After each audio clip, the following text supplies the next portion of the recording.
Hello everyone, welcome back to Science Apex.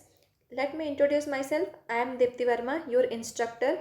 हम जो है इस चैनल पे ITP NEP 2020 के अकॉर्डिंग जो सिलेबस है बीएड का उसको हम डिस्कस करेंगे। साथ ही हम साइंस का जो सिलेबस है बीएससी में उसको भी डिस्कस करेंगे। तो आज हम बीएड का सिलेबस डिस्कस कर रहे हैं जो कि उसमें हमारा पहला सब्जेक्ट है अंडरस्टैंडिंग इंडिया। ये बीएड का एक सब्जेक्ट है जिसमें जो यूनिट 1 है ना वो सेमेस्टर 1 और सेमेस्टर 2 दोनों में ही सेम है। मतलब अगर आप सेमेस्टर 1 में हो और इंडियन नॉलेज सिस्टम या अंडरस्टैंडिंग इंडिया पढ़ रहे हो या फिर सेमेस्टर 2 में हो तो आप दोनों को ही यूनिट 1 में ये चैप्टर पढ़ना पड़ेगा। अगर आप फर्स्ट सेमेस्टर में है तो आप अच्छे से ये चैप्टर कर लीजिएगा ताकि आपके लिए सेकेंड सेम में बहुत ईजी हो। और अगर आप सेकेंड सेम में हैं, अगर आपको फर्स्ट सेम में समझ में नहीं आया था अच्छे से तो अभी हम अच्छे से रिकैप कर लेंगे। और अगर अच्छे से समझ आ भी गए तो आपके लिए एक ईजी सा रिकैप हो जाएगा। चलिए स्टार्ट करते हैं विथ आर यूनिट 1 जो कि क्या है introduction of knowledge of India. मतलब हमारा जो नॉलेज है, हमारे जो इंडिया का जो नॉलेज है जो कि हमारे एंसेस्टर्स डेवलप करके गए हैं, जिसे हम वो बना के गए हैं, हमें हेरिटेज के रूप में दे के गए हैं, हम उनके बारे में पढ़ेंगे और हम इनको क्यों पढ़ते हैं उनका भी रीज़न हम जानेंगे। सो let's start with the topic. इसमें हम 2 चैप्टर्स पढ़ेंगे एक यूनिट के अंदर। पहला क्या होगा, definition and scope relevance of this knowledge. मतलब जब हम कोई टॉपिक पढ़ रहे हैं तो सबसे पहले हम क्या पढ़ते हैं उसके बारे में कि वो है क्या, उसका मीनिंग क्या है, डेफिनेशन क्या है, इसके बारे में पहले डिस्कस कर लेते हैं। फिर उसका स्कोप क्या है, हम पढ़ रहे हैं तो किसी रीज़न से ही पढ़ रहे होंगे तो उसका स्कोप क्या है इसके बारे में हम स्टडी करेंगे। फिर हमारा सेकेंड टॉपिक है need to revisit our ancient knowledge tradition and culture. मतलब हम हमारे इंडियन नॉलेज के बारे में पढ़ तो रहे हैं, मतलब जो हज़ारों साल पहले हुआ, 100 साल पहले हुआ, उसके बारे में हम पढ़ रहे हैं। बट ज़रूरत क्या है इन चीज़ों को पढ़ने की, क्यों हम अपने पास में बार बार जाके उनको जानने की कोशिश करते हैं। तो उसकी जो ज़रूरतें हैं, क्यों हम ऐसा करते हैं, जो रीज़न्स हैं, हम उनके बारे में भी डिस्कस करेंगे। So let's start with our first topic. हमारा पहला टॉपिक क्या है, definition and scope relevance of this knowledge. तो पहले हम पढ़ेंगे इंट्रोडक्शन। इंट्रोडक्शन में हम पहले ये पढ़ेंगे कि जो इंडियन नॉलेज सिस्टम जो है ना उस वो क्या करता है हमारे लिए टाइम टू टाइम, मतलब हज़ारों साल पहले का जो नॉलेज था और या फिर जो 200 साल पहले हमारा जो इंडिया जैसा था, हमारा आर्किटेक्चर, हमारा इकोनॉमी, इन सबको मर्ज करके एक हमें आइडिया देता है कि हाँ हमारा लैंड जो है पहले कुछ और था और अभी कुछ और हुआ है। बट हमारा जो अभी का जो नॉलेज है वो क्या होता है, हमारे जो प्रीवियस टाइम होते हैं, प्रीवियस एरा होते हैं, उनसे ही कुछ इन्फ्लुएंस्ड होता है। हमें जो मेन नॉलेज होती है वो वहीं से मिलती है। सो IKS में refer to India knowledge system which is a term that encompasses knowledge that is developed in India over time. मतलब वही कि ऐसा नॉलेज जो कि यहाँ क्या हो रहा है, डेवलप हो रहा है। From where, from thousands of years to now, अभी तक में वो कैसे डेवलप हुआ है। अब नॉलेज का मतलब क्या है, मतलब हम किन चीज़ों को डेवलप कर रहे हैं। क्या क्या चीज़ें हो जाएंगी, medicine, technology, science, mathematics, astronomy, architecture, traditions, जैसी बहुत सारी जो चीज़ें हैं वो कैसे प्रीवियस एरा से लेके अभी तक में डेवलप होती जा रही है, हमको उनके बारे में स्टडी करना है। फिर जो इंडियन नॉलेज सिस्टम होता है ना उसमें हम 3 चीज़ें पढ़ते हैं मेन। फर्स्ट क्या है, जनन, फिर दूसरा विज्ञान और तीसरा जीवन दर्शन। जनन क्या होता है, जनन का मतलब होता है ज्ञान। दूसरा विज्ञान, विज्ञान का मतलब होता है विज्ञान। अब ज्ञान क्या होता है, मतलब किसी भी चीज़ का नॉलेज जो हमको मिलता है वो क्या है, हमारा नॉर्मल ज्ञान हो गया। विज्ञान मतलब विज्ञान, साइंस की जो चीज़ें हैं उनको हम क्या बोलेंगे, विज्ञान। फिर हमारे जो नॉलेज है उसको हम कैसे विज्ञान के क्षेत्र में, मतलब साइंटिफिक एरियाज में इम्प्लीमेंट करते हैं, कैसे इन दोनों को इंटीग्रेट करते हैं, इसको हम क्या बोलेंगे, जीवन दर्शन। इसी को हम क्या बोलते हैं, जीवन दर्शन। जो कि क्या होता है, time to time, era to era क्या होते जा रहा है, एक्सपीरियंसेस के थ्रू, ऑब्जर्वेशंस के थ्रू और एक्सपेरिमेंटेशंस के थ्रू या फिर एनालिसिस के थ्रू वो और इवॉल्व होते जा रहे हैं और पहले से ज़्यादा डेवलप होते जा रहे हैं। ठीक है। फिर ये जो ट्रेडिशंस है ना, इन्होंने बहुत ही ज़्यादा इम्पैक्ट किया है, मतलब पॉजिटिव इम्पैक्ट दिए है किसको, आर्ट्स को, एजुकेशन को, हमारा जो एडमिनिस्ट्रेशन है उसको, और जो लॉ है, जस्टिस है, साथ में हेल्थ और कॉमर्स को। अब इन्होंने इन सबको इम्पैक्ट कैसे किया है तो ये हम पढ़ेंगे आगे। इतना समझ में आया। So next is definition of Indian knowledge system. तो इंडियन नॉलेज सिस्टम क्या है? Indian knowledge system is complex system that has developed over thousands of years and encompasses a variety of fields including science, philosophy, medicine, literature and mathematics। मतलब Indian knowledge system एक complex system है जो कि क्या होते जा रहा है, वो कोई एक दिन में बना हुआ कोई बुक नहीं है। वो क्या है, थाउजेंड्स ऑफ ईयर से जो हमारे लिए बनता आ रहा है, एक बार अगर फॉर्मेशन हो गया तो वो आगे इवॉल्व होते आ रहा है। ये ऐसा कॉम्प्लेक्स सिस्टम है जिसमें क्या क्या इंक्लूड होता है, साइंस हो गया, फिलोसॉफी हो गया, मेडिसिन हो गया, लिटरेचर हो गया और मैथमेटिक्स। फिर इंडियन नॉलेज सिस्टम में ना कुछ रिलीजियस टेक्ट्स हैं जिनके बारे में हमको स्टडी करना है। और देखो ये जो मैं अभी बताऊंगी ना, रिलीजियस टेक्ट्स हो गए, फिर स्कूल्स ऑफ फिलोसॉफी भी डिस्कस करेंगे हम। तो ये जो जितनी भी चीज़ें हैं ना, ये सिर्फ इसी चैप्टर के लिए नहीं है। कभी कभी ना बीएड में क्या होता है, बीएड के जो आप सब्जेक्ट्स पढ़ेंगे ना, वो एक दूसरे से इंटर रिलेटेड होते हैं। तो आपने अगर यहाँ पे ये चीज़ पढ़ी है तो आपको कहीं ना कहीं दूसरे सब्जेक्ट में भी ये काम आएगा। तो बार बार एक ही चीज़ को पढ़ने से अच्छा है आप एक बार अच्छे से पढ़ लीजिए, फिर बाकी जगह आप सिर्फ रिकैप करेंगे या फिर नहीं करेंगे तो यही चीज़ आप वहाँ भी लिख सकते हैं। तो स्टार्ट करते हैं विद इंडियन रिलीजियन टेक्स्ट।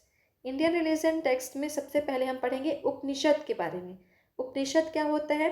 ये हम एक ये ऐसा मेथड है जिसके द्वारा हम क्या कर सकते हैं, अंडरस्टैंड कर सकते हैं। क्या अंडरस्टैंड कर सकते हैं? अबाउट सेल्फ, अपने बारे में, आत्मा के बारे में, फिर गॉड के बारे में और नेचर ऑफ द वर्ल्ड मतलब प्रकृति के बारे में।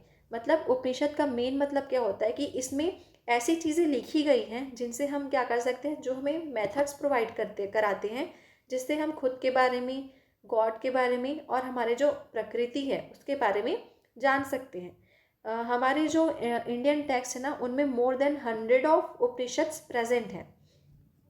फिर मोर देन 100 ऑफ उपनिषद्स हैं, और ऐसे उपनिषद जिनमें क्या है, भगवद गीता और ब्रह्म सूत्र, ये दोनों चीज़ें इन्वॉल्व है ना, उसको हम क्या मानते हैं, प्राइमरी बेसिस मानते हैं, जो कि क्या करता है, हमारे ज्ञान योग को बनाता है। मतलब ज्ञान योग को बनाने का मतलब क्या होगा कि हमारा जो नॉलेज है, ज्ञान का मार्ग है, उसको ये क्या करता है, फॉर्म करता है। क्या?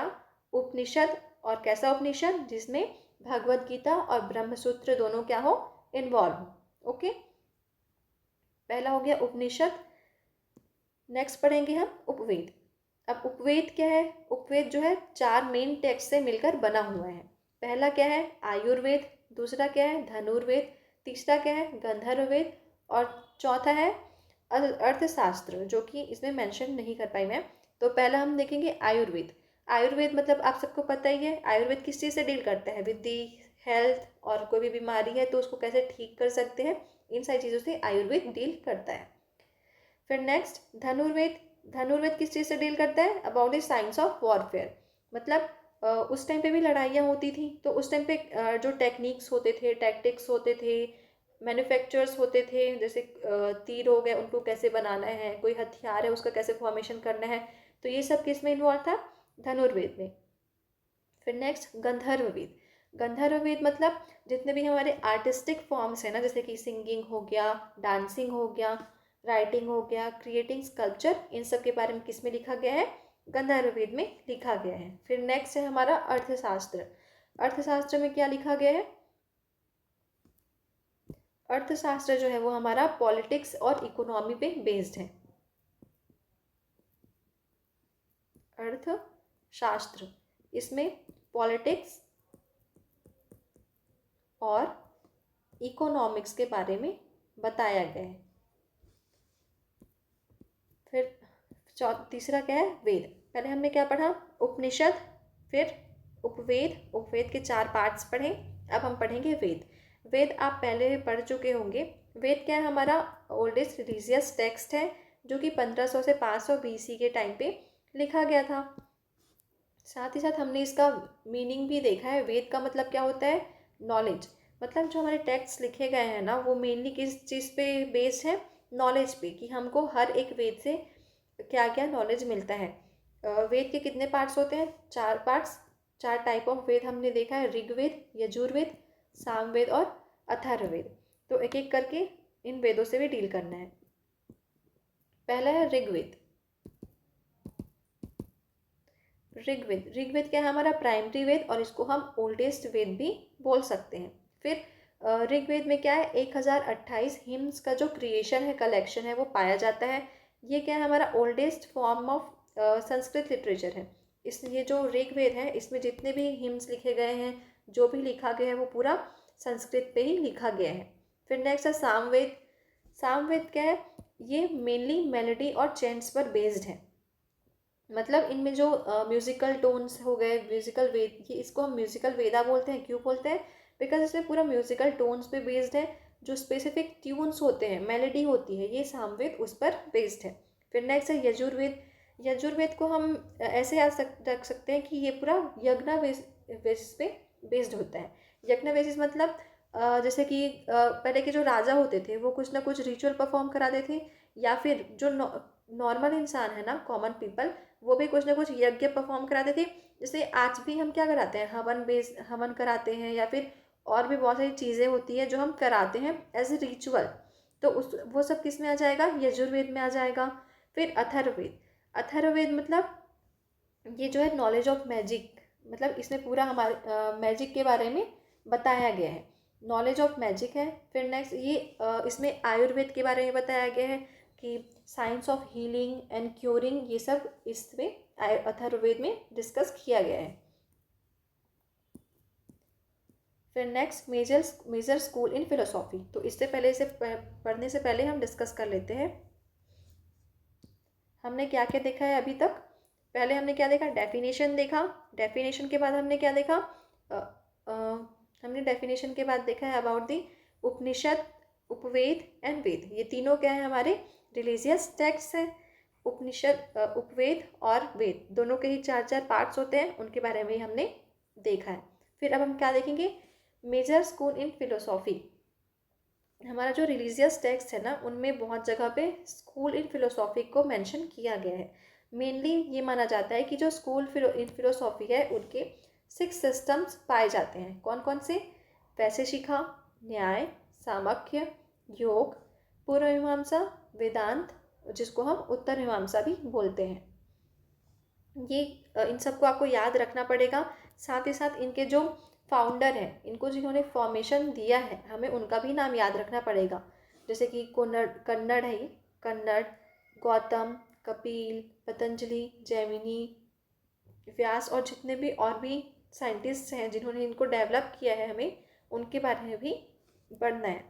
सो फर्स्ट ऑफ ऑल हम पढ़ेंगे सामख्य के बारे में। सामख्य क्या है? ये ओल्डेस्ट और ऑर्थोडॉक्सल फिलोसॉफिकल सिस्टम है। मतलब ये बहुत ही पुराना, बोल सकते हैं इसको, पुराना सिस्टम है ऑफ दी फिलोसॉफिकल सिस्टम। इसमें हम 2 चीज़ों के बारे में पढ़ेंगे। इसको थोड़ा हेडेक टाइप मत लेना, थोड़ा सा थ्योरी बेस्ड है, लेकिन ध्यान से पढ़ोगे ना एक एक करके, तो एक ही बार में ये याद हो जाएगा, ताकि बार बार इसी को रटने का या पढ़ने का झंझट मत पालना। हम एक ही बार में अभी समझ लेते हैं और रिकैप करेंगे, तो उससे हमको याद भी हो जाएगा। तो 6 फिलोसॉफीज़ के बारे में पढ़ना है। 6 फिलोसॉफीज़ में सबसे पहले हम क्या देखेंगे, सामख्य। सामख्य में क्या देखना है कि ये क्या है, हमारा सबसे ओल्डेस्ट फिलोसॉफी है, साथ ही साथ ही ऑर्थोडॉक्सल भी है। इसमें इसके जो फॉर्मर है, मतलब फाउंडेशन जिन्होंने किया है इसका, वो कौन है? कपिल देव, या फिर कपिल ऋषि भी बोलते हैं। इसमें 2 चीज़ें पढ़ना है हमको, पुरुष के बारे में और प्रकृति के बारे में। मतलब ये जो फिलोसॉफी है सामख्य, वो पूरी की पूरी किस पे बेस्ड है? पुरुष पे और प्रकृति पे। पुरुष पे क्या आएगा? सेल्फ, सोल और माइंड। मतलब पुरुष का मतलब ये होगा कि इंडिविजुअल के बारे में पढ़ना है, और प्रकृति मतलब जहाँ पे हम रह रहे हैं वो चीज़ कैसे बनी है, मैटर और उसकी जो एनर्जी है, इन सब के बारे में पढ़ना है। तो ये हो गया अबाउट दी सामख्य। सामख्य के बाद योग। योग आप सभी को पता होगा कि इसके फाउंडेशन कौन है? पतंजलि हैं। योग का मतलब क्या होता है? Union of 2 principal entities. योग का मतलब हमको सिंपली ये समझ में आता है कि किसी भी 2 चीज़ों को एड ऑन किया जा रहा है। तो अगर हम योग कर रहे हैं तो योग के फ़ायदे क्या होते हैं?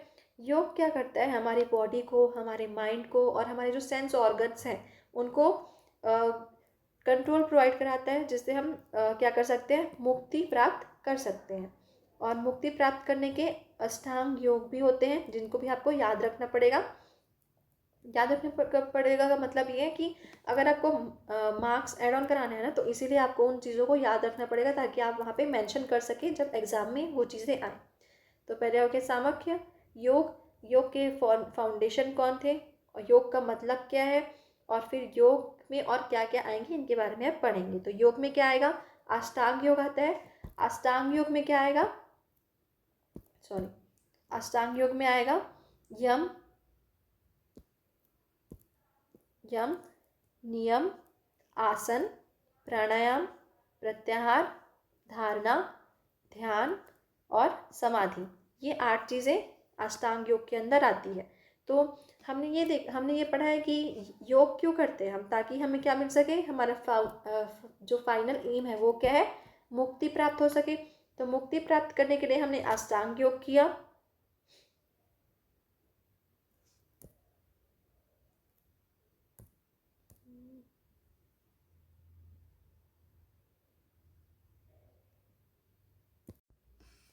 अष्टांग योग में सबसे पहले क्या आएगा, यम।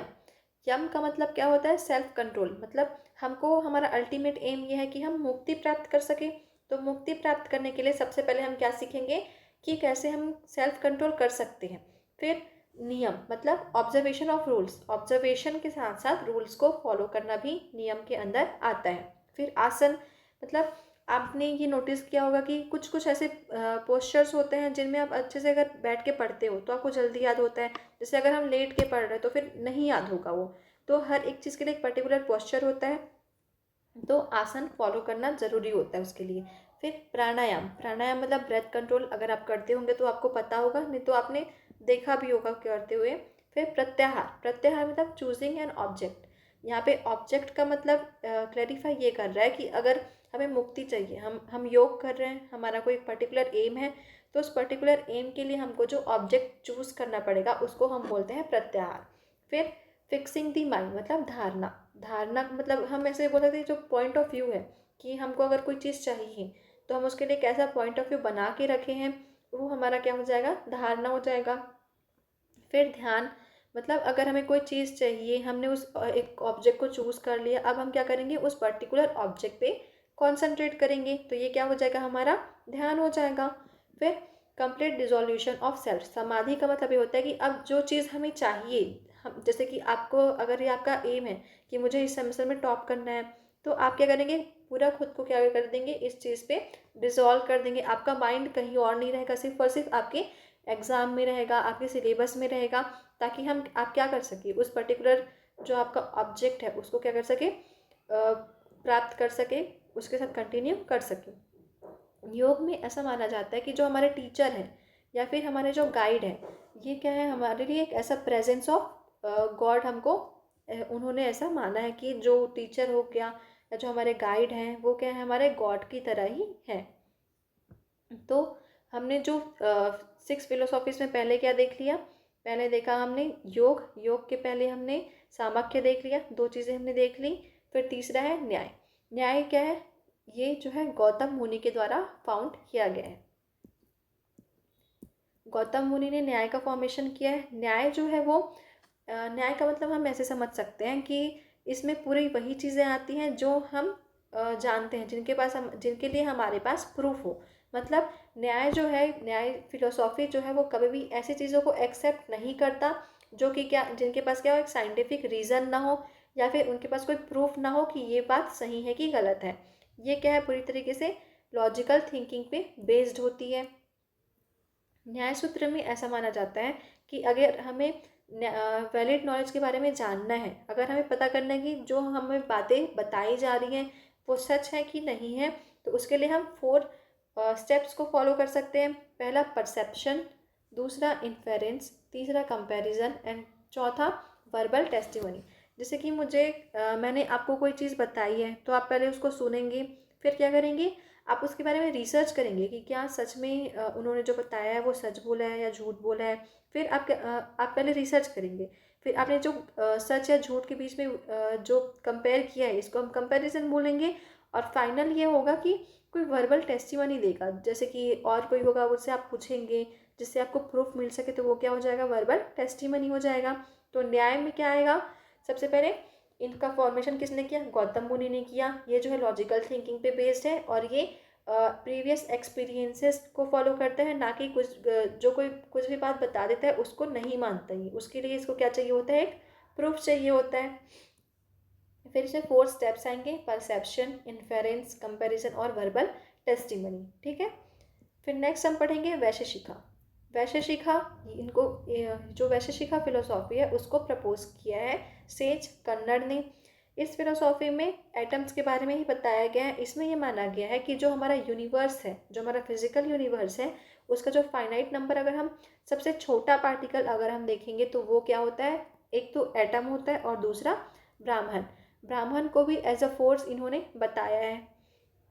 वैशेषिका जो है वो एक रियलिस्टिक ऑब्जेक्टिव फिलोसॉफी को फॉलो करती है। फिर वैशेषिका जो है इसमें कुछ टाइप्स को मतलब कुछ बेसिस को माना गया है जिन्होंने क्या किया है, हमारे यूनिवर्स को बनाने में हेल्प किया है। जैसे कि हमारा जो है एक्शन हो गया, कुछ जीनस हो गए, मतलब इनहेरिटेंस ऑफ जेनेटिक्स हो गए, या फिर क्वालिटी हो गई, मतलब इनहेरेंस जो हमने इनहेरिट किया है उसकी जो क्वालिटी हो गई, ये भी यूनिवर्स के फॉर्मेशन का भी एक यूनिवर्स के फॉर्मेशन का ये भी एक पार्ट कहलाएगा। फिर वैशेषिका के जो फॉलोअर्स हैं इनका ये मानना है कि हमारा अर्थ 5 एलिमेंट से बना हुआ है। हमारा जो यूनिवर्स है वो 5 एलिमेंट से मिलकर बना हुआ है। पहले क्या आता है, अर्थ, फिर water, air, fire and ether. इन पांचों से मिलकर हमारा जो यूनिवर्स है वो बनाया गया है। इनका ये मानना है कि जो गॉड है वो हमारे क्या है, गाइडिंग प्रिंसिपल है। फिर लिविंग बींग्स जो यहाँ पे रहते हैं उनको उनके कर्मा के अकॉर्डिंग ही या तो रिवॉर्ड दिया जाता है बाय गॉड या फिर पनिशमेंट दिया जाता है। फिर नेक्स्ट है न्याय स्कूल्स जो है उनको मर्ज किया गया है न्याय स्कूल्स और वैशेषिका से, क्योंकि ये दोनों क्या है, थोड़े मेटाफिजिकल थ्योरीज को अप्रोच करते हैं। मतलब दोनों में जो थ्योरीज है कहीं ना कहीं वो एक जैसी है, इसीलिए वैशेषिका और न्याय को मर्ज किया गया है। थोड़ा सा नहीं समझ में आया होगा तो एक बार मैं फिर से बता देती हूँ। वैशेषिका क्या होगा, इसके फाउंडर कौन होंगे, कन्नड़। अब ये याद रखना कि सिर्फ पहली थ्योरी क्या दी गई है कि हर एक चीज़ क्या है, हमारी जो यूनिवर्स है, यूनिवर्स मतलब फिजिकल यूनिवर्स, वो किससे बनी हुई है, एटम से बनी हुई है। और ब्राह्मण को क्या कहा है इन्होंने, एक फंडामेंटल फोर्स कहा है। फिर नेक्स्ट जो हमारा वैशेषिका के जो फॉलोअर्स हैं उन्होंने ऐसा कहा है कि हमारा यूनिवर्स क्या है, 5 एलिमेंट से मिलकर बना हुआ है। 5 एलिमेंट्स क्या हो गए, earth, water, air, fire and ether. उन्होंने ऐसा माना है कि जो हमें कोई अगर अच्छी चीज़ें मिल रही हैं, मतलब मुझे अगर कोई अवार्ड मिल रहा है या फिर मेरे साथ कुछ गलत हो रहा है, तो ये क्या है, मेरे कर्म का ही पार्ट है। अगर मैंने गलत कर्म किए हैं इसीलिए भगवान क्या कर रहे हैं, मुझे उस चीज़ के लिए पनिश कर रहे हैं, या फिर मुझे अच्छी चीज़ें मिल रही है तो भगवान मुझे उस चीज़ के लिए रिवॉर्ड कर रहे हैं। तो basically it is dependent upon the Karma. ये है वैशेषिका के बारे में। नेक्स्ट हम पढ़ेंगे पूर्व मीमांसा। पूर्व मीमांसा के जो फाउंडर है वो कौन है, जेमिनी। जेमिनी नाम के साइंटिस्ट या फिर सेज जो है वो इसके फाउंडर है। ये क्या है, न्याय और वैशेषिका का एक कंपाइलेशन है, ये दोनों को मिलाकर बना हुआ है ऐसा हम बोल सकते हैं। इसमें हम क्या मानते हैं कि जो वैलिड नॉलेज है उसी को ही पूर्व मीमांसा में माना गया है। वैलिड नॉलेज मतलब अगर हमें कोई नॉलेज आप दे रहे हैं, अगर आप हम आपसे कुछ सीख रहे हैं तो वो नॉलेज क्या होना चाहिए, वैलिड होना चाहिए, उसमें प्रूफ होना चाहिए, उस चीज़ की हमें प्रूफ पता होनी चाहिए कि हाँ ये सच में सही है कि गलत है। फिर पूर्व मीमांसा क्या है, ये जो है एटर्नल है और नॉलेज को प्रोसेस करता है। मतलब जो वेदास है, वेदास का जो नॉलेज है वो एटर्नल लाइफ से चला आता है, चला आ रहा है, ऐसा पूर्व मीमांसा में माना गया है। अकॉर्डिंग टू मीमांसा फिलोसॉफी, मीमांसा फिलोसॉफी के अकॉर्डिंग वेदास जो है वो एटर्नल है, जो कि क्या करते हैं, नॉलेज प्रोवाइड कराते हैं। और रिलीजन का क्या होता है, रिलीजन मतलब ये क्या होता है कि हमारा रिलीजन ये है कि हम उन वेदास में जो लिखी गई चीज़ें हैं उनको हम फॉलो करें और उस अकॉर्डिंग हमारे ड्यूटीज़ को फुलफिल करें। यही हमारा क्या है, धर्म है, ऐसा पूर्व मीमांसा में लिखा गया है। इसमें क्या है, मेन धर्म पर ही फोकस किया गया है, क्योंकि धर्म के एग्जीक्यूशन से ही, धर्म को इम्प्लीमेंट करने से ही एक इंसान क्या कर सकता है, अर्न कर सकता है। क्या अर्न कर सकता है, डेथ के बाद कि उसको हेवन मिलेगा, मतलब हम जैसे बोलते हैं ना कि स्वर्ग मिलेगा या नर्क मिलेगा, तो ये हम अपने धर्म को फॉलो करते हुए ही डिसाइड कर सकते हैं, ऐसा पूर्व मीमांसा में लिखा गया है।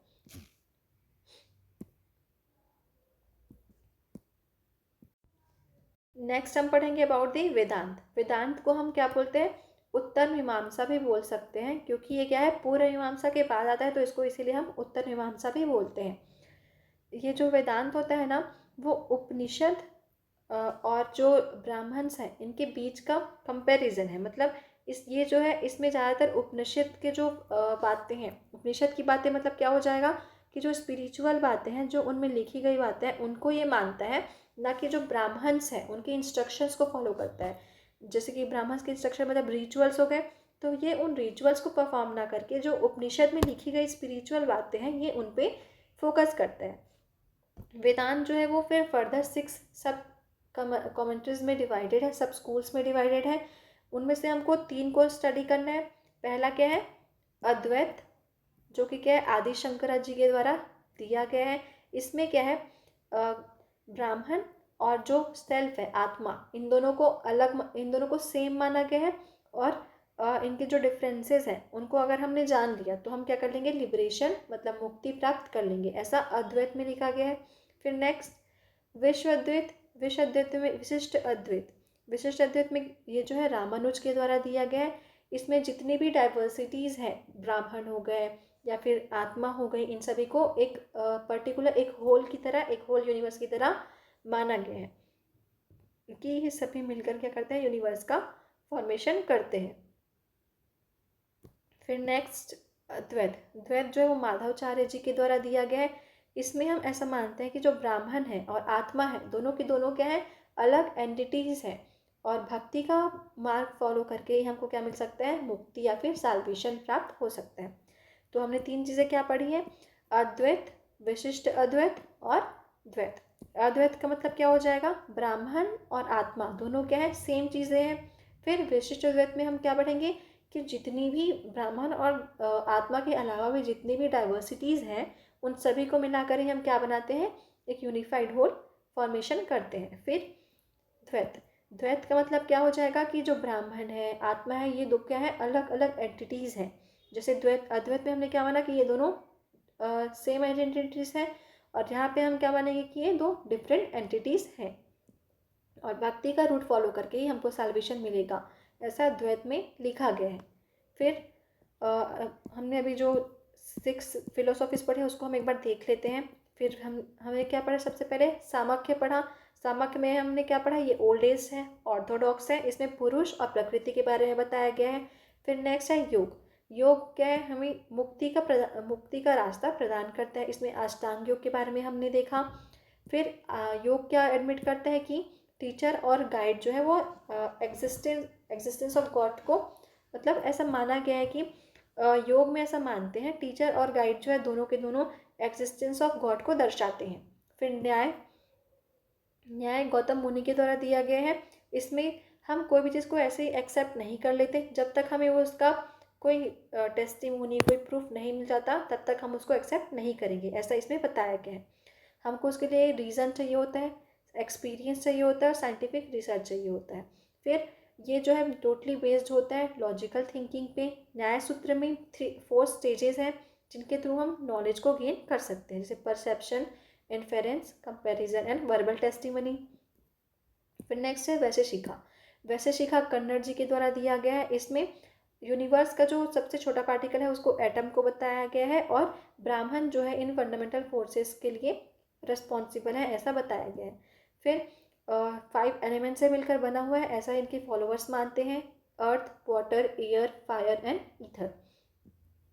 इसमें कर्म के बारे में बताया गया है कि जैसे हमारे कर्म होंगे हमें उसी अकॉर्डिंग या तो पनिशमेंट मिलेगी या फिर रिवॉर्ड मिलेगा। फिर नेक्स्ट है पूर्व मीमांसा। पूर्व मीमांसा जैमिनी के द्वारा दिया गया है, जिसमें न्याय और वैशिका का कंपाइलेशन जिसको हम बोल सकते हैं, क्योंकि इसमें वैलिड नॉलेज को ही मेन फोकस दिया जाता है। इसमें हमारे जो धर्म है, हमें क्या करना है, हमारे वेदों का जो नॉलेज है उसके अकॉर्डिंग उसको इंटरप्रेट करके हमें हमारे धर्म के रूट को फॉलो करना है, जिससे डेथ के बाद हमें क्या हो सकता है, हेवन की प्राप्ति हो सकती है। ये क्या हमारा पूर्व मीमांसा में था। नेक्स्ट हमने क्या पढ़ा, वेदांत। वेदांत में हमने क्या पढ़ा, इसको हम उत्तर मीमांसा भी बोलते हैं। ये जो है फर्दर 6 वेदांत जो है उपनिषद और ब्राह्मण इन दोनों में से कंपैरिजन करके उपनिषद को फॉलो करता है, जो कि क्या है, स्पिरिचुअल टेक्स्ट पे बेस्ड होता है, ना कि ब्राह्मण्स के जो कि क्या होते हैं, उनके इंस्ट्रक्शंस होते हैं। फिर ये 6 सब स्कूल्स में डिवाइडेड है, लेकिन हमें कौन से पढ़ने हैं, यहाँ पे 3 ही पढ़ने हैं। अद्वैत, जो कि मैंने पहले बताया था, ब्राह्मण और इंडिविजुअल के बीच में सिमिलैरिटीज फंक्शन करते हैं, उसको हम बोलेंगे अद्वैत। फिर विशिष्ट अद्वैत, ये क्या होता है, डाइवर्सिटी को बताता है। फिर नेक्स्ट द्वैत क्या बताता है, डिफरेंट एंटिटीज़ को बताता है। ब्राह्मण और आत्मा क्या है, दोनों अलग अलग एंटिटीज़ है, ऐसा द्वैत में लिखा गया है। फिर नेक्स्ट टॉपिक है हमारा need to revisit our ancient Indian knowledge tradition with culture. Next topic is need to revisit our ancient Indian knowledge tradition and culture. मतलब हम जो हमारी प्रीवियस एरा की चीज़ों को पढ़ रहे हैं और आगे भी हम इस सब्जेक्ट में पूरी उन्हीं चीज़ों के बारे में स्टडी करेंगे, तो हम क्यों कर रहे हैं। सो पहला reason is rich intellectual heritage. मतलब हमारी बहुत सारी ऐसी चीज़ें हैं जो कि क्या पहले से बहुत ओवर डेवलप्ड थी, जो कि क्या किए हैं, आज का जो हमारा नॉलेज है उसको बहुत ज़्यादा इन्फ्लुएंस किए हैं। जैसे कि सबसे पहले आ जाएगा हमारा मैथमेटिक्स। मैथमेटिक्स ऐसे ज़ीरो की खोज के बिना बहुत सारी जो न्यूमेरिकल वैल्यूज़ थी वो अधूरी थी। मैथमेटिक्स कहीं ना कहीं उसके बिना अधूरा था, जो कि क्या है, आर्यभट्ट के द्वारा दिया गया है और ये ग्लोबल लेवल पे हमारे इंडिया का एक बहुत बड़ा अचीवमेंट रहा है। तो ज़ीरो हो गया, डेसिमल सिस्टम हो गया, अलजेब्रा हो गया। फिर एस्ट्रोनॉमी, एस्ट्रोनॉमी में आर्यभट्ट और वराहमिहिर का नाम आता है। फिर नेक्स्ट मेडिसिन, मेडिसिन में आयुर्वेद, आयुर्वेद में चरक संहिता, सुश्रुत संहिता, इन सब के बारे में हमने पढ़ा है। सुश्रुत जो है वो वर्ल्ड के पहले सर्जन रहे हैं। तो वो क्या है, हमारे जो हमारा इंडिया है, हमारा जो हेरिटेज है, उसके लिए बहुत ही प्राइड मूवमेंट है। फिर नेक्स्ट है फिलोसॉफी, फिलोसॉफी जैसे कि वेदांत हो गया, बुद्धिज़्म हो गया, जैनिज़्म हो गया। नेक्स्ट है लिंग्विस्टिक्स, लिंग्विस्टिक्स के जो क्षेत्र में पाणिनि का नाम बहुत ही इम्पोर्टेंट है। Next cultural identity and continuity, जैसे कि हमें अभी पता चला कि जो वर्ल्ड का पहला सर्जन था वो सुश्रुत थे और आर्यभट्ट ने क्या की थी, सबसे पहले ज़ीरो की खोज की थी। तो ये सबसे हमको क्या होता है, कहीं ना कहीं प्राइड महसूस होता है, जो कि क्या है, हमारे नॉलेज में रूटेड है।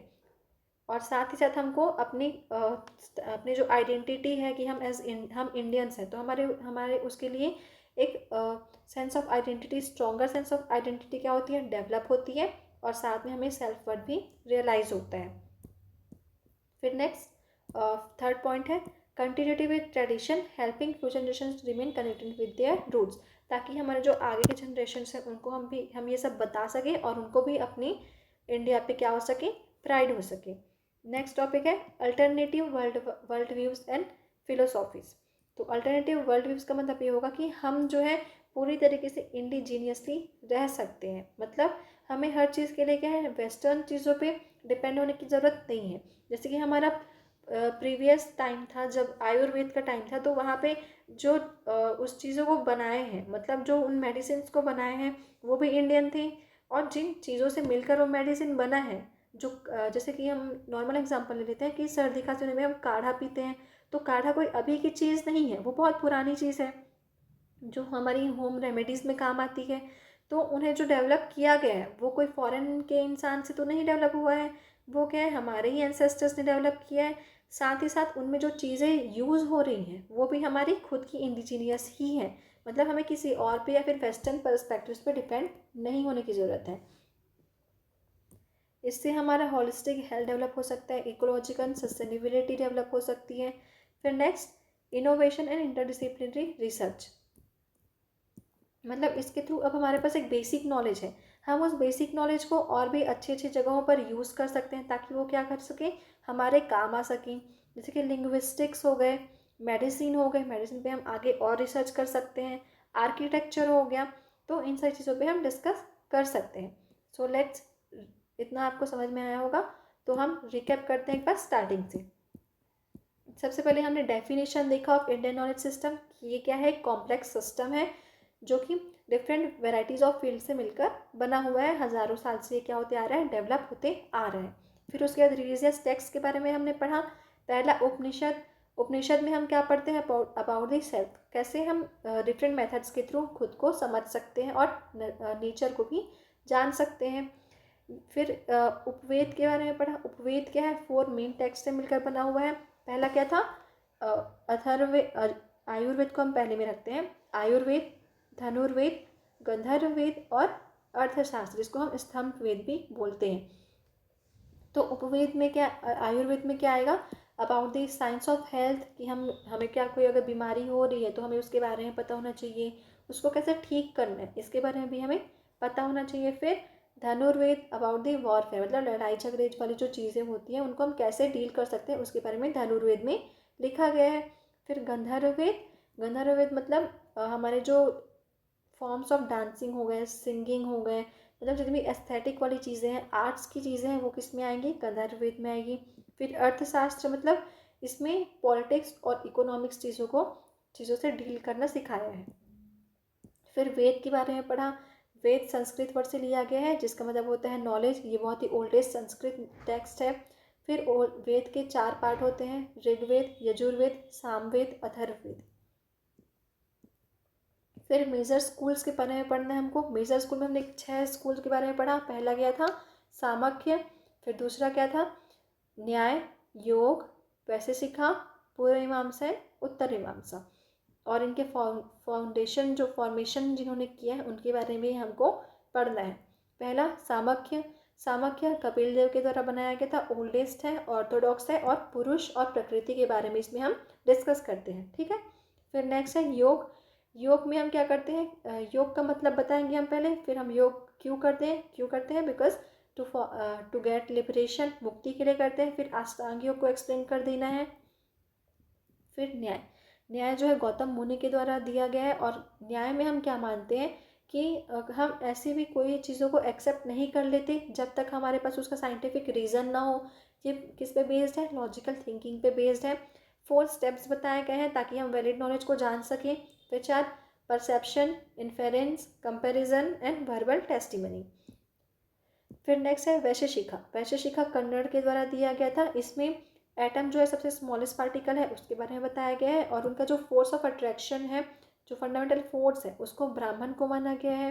फिर इसमें कर्म के बारे में भी बताया गया है कि हम जो कर्म करते हैं वही हमारे आगे काम आता है। फिर नेक्स्ट है earth, water, air, fire and ether, ये पांचों क्या है, हमारे फंडामेंटल यूनिट्स हैं ऑफ यूनिवर्स, ऐसा इसमें माना गया है। फिर पूर्व मीमांसा, ये किसके द्वारा दिया गया है, जैमिनी के द्वारा दिया गया है। पूर्व मीमांसा न्याय और वैशेषिका दोनों सिस्टम का एक कंपाइलेशन है जिसमें हम कंसेप्ट पढ़ते हैं अबाउट वैलिड नॉलेज। ये जो है धर्म पे बेस्ड है कि हम कैसे वेदों को पढ़ के उनको जान के धर्म की बातें कर सकें, धर्म को एग्जीक्यूट कर सकते हैं, जिसके द्वारा हमको क्या मिल सके, हेवन मिल सके। फिर वेदांत, वेदांत पूर्व मीमांसा के बाद आता है तो उसको हम उत्तर मीमांसा भी बोल सकते हैं। ये मेनली उपनिषद पे फोकस है, ना कि ब्राह्मण्स के टीचिंग्स या फिर उनके इंस्ट्रक्शंस पे। फिर इनको हम 6 सब स्कूल्स में डिवाइड कर सकते हैं, लेकिन हमने यहाँ पे 3 को पढ़ा है। 3 क्या है, अद्वैत, विशिष्ट द्वैत और द्वैत। तो द्वैत क्या है, इसमें ब्राह्मण और आत्मा, सेल्फ, इन दोनों को सेम माना गया है। विशिष्ट द्वैत में जितने भी डाइवर्सिटी हैं उन सबको एक माना गया है, और जो द्वैत है उनमें ब्राह्मण और आत्मा को दोनों को अलग अलग एंटिटीज माना गया है। फिर हमने क्या पढ़ा कि हम ये सब जो पढ़ते हैं, हम अभी जो पूरा सब्जेक्ट पढ़ेंगे आगे के सेमेस्टर में, तो इनका यूज़ क्या है, हम पुरानी चीज़ें क्यों पढ़ रहे हैं। तो क्यों पढ़ रहे हैं, first because reach intellectual heritage, मतलब हमारी जो प्रीवियस एरा की जो डेवलपमेंट्स थी, कैसे हमारी जो आज का जो युग है वो क्यों डेवलप हो पाया, बिकॉज हमारे प्रीवियस जो एंसेस्टर्स थे उन्होंने हमारे लिए ऐसा क्या क्या किया है, किन चीज़ों की खोज की है, हमें उनके बारे में पढ़ना है। फिर cultural identity and continuity. Cultural identity मतलब अगर हम जानेंगे ना कि हमारे जो पहले सर्जन थे वो हमारे इंडिया से ही थे, हमारे जो नंबर सिस्टम की डेवलपमेंट है वो जीरो की खोज आर्यभट्ट ने की, वो भी इंडियन थे। तो हमें हमारी जो आइडेंटिटी है about our Indian, about us Indian, और या फिर अबाउट आर कल्चर, वो क्या होगी, स्ट्रॉन्ग होगी। जो कि है क्या है, पूरा हमारे पे हम ऐसे ही हमारे जो नॉलेज है, हमारा जो कल्चर है उस पर प्राइड नहीं कर रहे हैं। वो हम क्यों प्राइड कर रहे हैं, बिकॉज ये पूरा किस पे रूटेड है, नॉलेज पे रूटेड है। और साथ ही साथ हम क्या कर पाएंगे, फिर आगे हमारे जो आने वाले जनरेशन्स है उनको भी इस चीज़ के लिए अवेयर कर पाएंगे। फिर नेक्स्ट अल्टरनेटिव वर्ल्ड व्यूज़, मतलब अल्टरनेटिव वर्ल्ड व्यूज़ मतलब जो नॉन वेस्टर्न पर्सपेक्टिव्स है अबाउट लाइफ, ये सब भी हम जान सकते हैं। Next innovation and interdisciplinary research, मतलब पहले की जो चीज़ें हैं वो तो डेवलप हैं, मतलब वो तो ऐसी आ रही हैं, पर हम उनमें और कुछ इवोल्यूशन कर सकते हैं ताकि हम क्या कर सकें, अपनी चीज़ों को पहले से बेटर बना सकें। इसके बारे में भी हम जान सकते हैं। तो इस तरीके से हम इस रीजंस की वजह से क्या है, हमको इन चीज़ों को पढ़ना ज़रूरी था। सो इस तरह से हमारा ये जो यूनिट है वो कंप्लीट हो गया है। होप सो आपको पूरा चैप्टर जो है वो समझ में आ गया होगा। इसको अगर आप अच्छे से पढ़ेंगे ना, क्योंकि पूरा थ्योरी वैसे तो बोरिंग लगा होगा, इसको आप अगर एक बार अच्छे से पढ़ लेंगे तो आपको याद हो जाएगा। और ये आपके सेमेस्टर 1 और सेमेस्टर 2 दोनों के लिए इम्पोर्टेंट था। अगर आपको वीडियो अच्छी लगी होगी तो लाइक कर दीजिएगा। और आपको आगे के अगर सेमेस्टर 2 के सिलेबस भी चाहिए, आप चाहते हैं कि उसके भी वीडियोस मिल सके, तो इस चैनल को सब्सक्राइब कर लीजिएगा। Thank you.